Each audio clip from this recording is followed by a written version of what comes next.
How do you take good architecture photos? 11 things for you to think about. Hi everybody, welcome to my YouTube channel. I'm McEvoy. I'm an architectural photographer based in the UK, and in this video, which is based on the blog post published this week, I will give you 11 things to think about, which will help you to take good architecture photos, and hopefully great ones. Number 1, create thoughtful compositions. Now, you're going to get bored of hearing me say this if you watched any of my videos before, but composition is king. I keep on saying that. It's the most important part of a photo, the composition. Obviously, you've got to get the technical stuff right, but composition is the photo, it's the content of the photo, it's what people are looking at. Great composition makes a great photo. Rubbish composition makes a rubbish photo. Number 2, make the building the star of the show. Yes, really. Make the building the star of the show. No one else, the building. That is the thing that you have to showcase to its best. Now, you need to keep that mindset in all the photos that you take, because it's not about you. It's not about the great photos you can produce. It's about the building. That's what you're photographing. It's a mindset I've learned to have over the years, but it's quite easy for me because I love buildings and I love photographing buildings. So take that mindset with you and it will make a difference.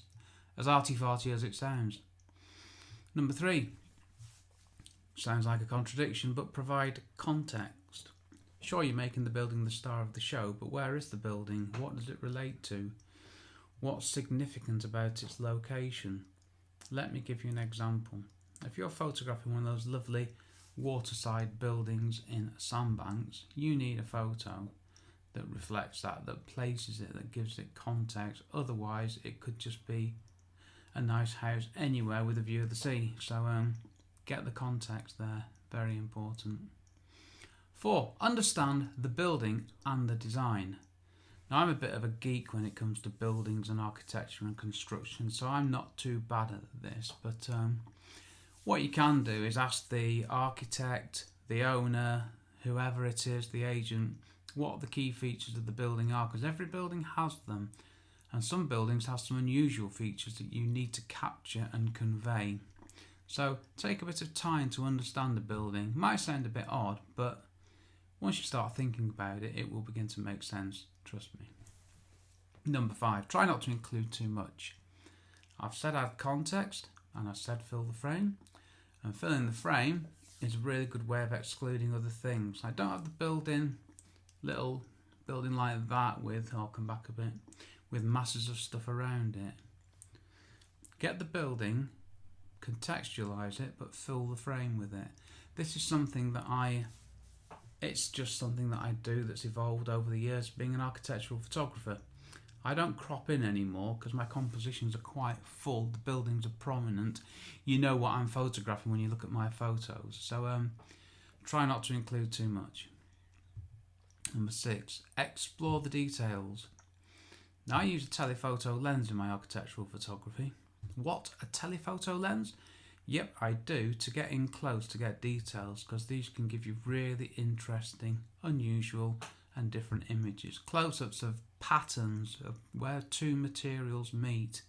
Those quirky details that have been built in that nobody knows about.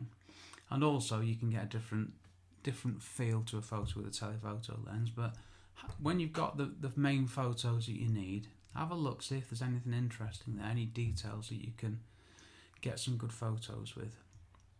Number 7, take aesthetically pleasing photos.